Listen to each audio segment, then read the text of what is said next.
isso é música, isso é música. Sejam bem-vindos a mais um vídeo do Central HQs. Como vocês viram, mais uma introdução de música foda pra caralho, dessa vez com a banda Masterpiece, mais uma banda brazuca, assim como Matricidium. Masterpiece, eles têm o pé ali no thrash metal, com as influências dos anos 80, Metallica, Slayer, Metallica na época boa, Exodus, Testament, é só essas bandas foda pra caralho mesmo, é um gênero que eu curto bastante.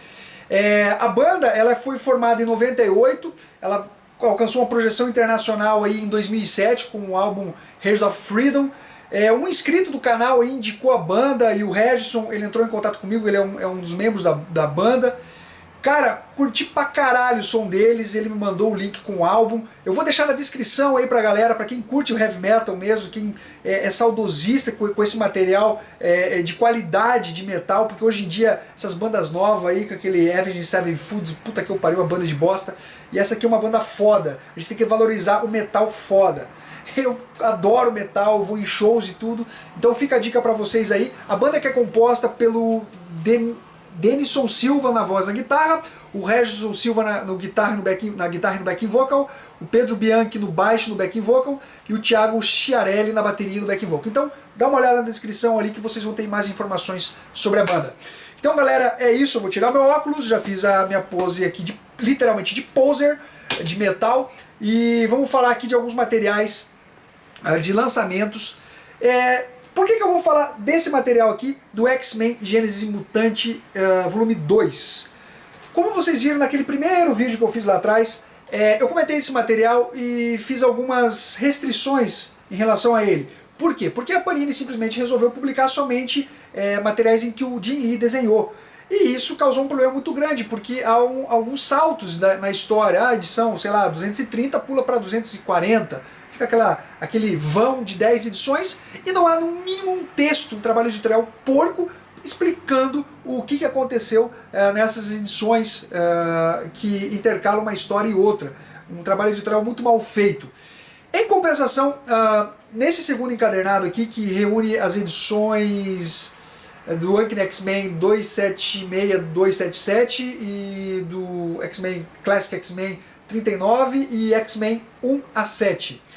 Com histórias escritas pelo Chris Claremont e desenhadas pelo Jim Lee, mas o Jim Lee também assume os roteiros. E aqui, esse material me surpreendeu bastante, eu considero ele superior ao volume 1, consideravelmente superior ao volume 1, e ele não sofre do problema de ter histórias muito espaçadas, é basicamente contínuo, então a gente não tem problema de falta de recordatório, porque esse encadernado por si só ele basta para você entender a história. Bom, os desenhos obviamente são do Jim Lee, vamos falar corretamente aqui. Não sei se vocês separaram, eu tenho alguns problemas em pronunciar algumas coisas em inglês, mas não é por burrice, apesar que eu também não sou o cara mais fudido.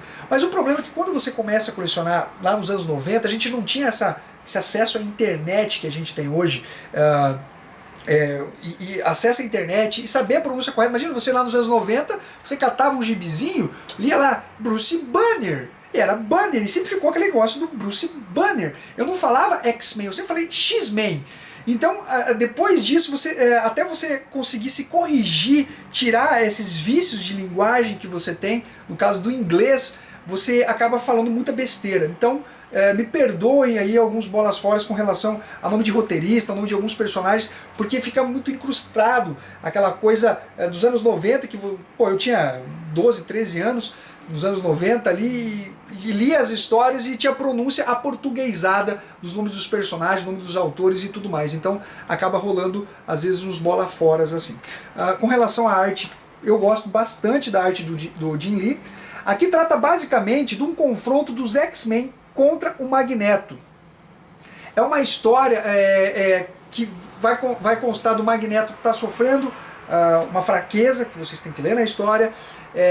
Os alcoólicos dele vão dar uma ajuda para ele, mas na verdade não estão ajudando necessariamente. A gente tem também a continuação direta do volume anterior, que é com relação aos X-Men indo lá no Império Shi'ar, resgatar ali o professor Xavier, que está passando por uma situação bem delicada. Então é basicamente uma continuação direta do volume 1. A gente tem esse fechamento de arco com relação ao Império Shi'ar, os X-Men indo em busca do Professor Xavier. E depois nós temos um início de novo arco, que a revista foi zerada nos Estados Unidos. Essa edição 1 foi, acho que, uma das revistas mais vendidas de todos os tempos em quadrinho. Ela é nos Estados Unidos, pelo menos.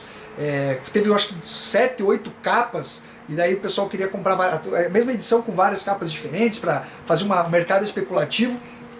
E a gente teve aí o Jim Lee, na verdade, assumindo os roteiros. E eu vou dizer pra vocês, ele não fez feio. A história ficou muito mais... As histórias ficaram muito mais fluentes, sabe? Você consegue ler elas sem ficar com aquela coisa, porra, sabe? Aquela coisa maçante que parece que não caminha. Com o Chris Claremont, eu comentei isso com vocês, as histórias são muito cheias de diálogos, ele está tentando explicar uma coisa que você consegue visualizar pelos desenhos, ou que ele podia até dar uma explicação, mas ele explica, ele confirma a explicação e dá mais uma outra explicação para confirmar a segunda explicação. Então fica bem pedante isso daí e acaba tornando a leitura um pouco chata, ela fica a leitura um pouco travada. Quando o Jim Lee assumiu os roteiros, eu achei que deu um desenvolvimento bem bacana, a história flui de forma melhor, ele também está como desenhista da série, então eu achei realmente um material bem bacana de se ler e de se adquirir. A gente tem a participação do Omega Red também, que eu achei bacaníssimo assim. Então fica a dica para vocês desse material que eu dou. Só falar o preço para vocês: R$ 26,90, a publicação da Panini, e eu dou uma nota 8,5 para esse material. Eu realmente gostei dessa edição aqui, desse volume 2, e eu sei que tem mais um volume pelo menos dessa série. Vamos ao outro material que eu vou comentar com vocês, que é este daqui, o volume 2 da coleção Star Wars da Planeta de Agostini. Infelizmente é aquele lance mesmo do segundo volume custar R$ 24,99.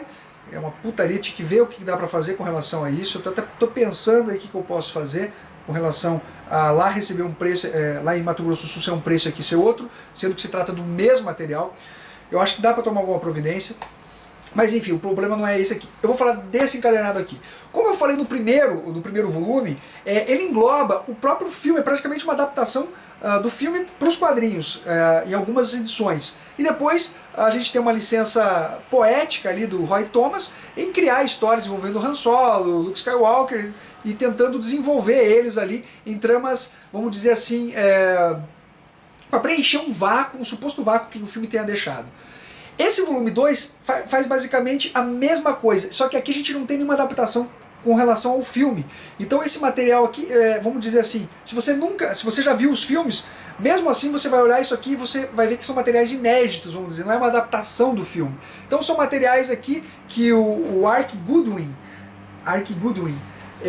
ele vai, como o Roy Thomas fez, elaborar histórias envolvendo Han Solo, Luke Skywalker, com a irmã dele, puta que eu pariu, cara, me fugiu o nome dela, a Leia, porra, a Leia, que na época também era senadora, e a princesa Leia, e vai contar histórias, vamos dizer assim, paralelas ao filme, né? Tem o filme, que seria o oficial mesmo, e nos quadrinhos aqui a gente tem histórias paralelas envolvendo eles, entrando com pirataria sideral, envolvendo com relação ao Império mesmo, fugindo do Império, Han Solo.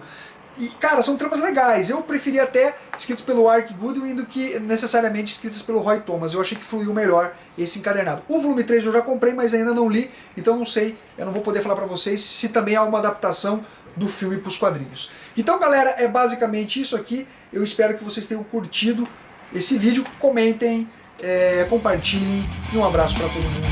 Até mais!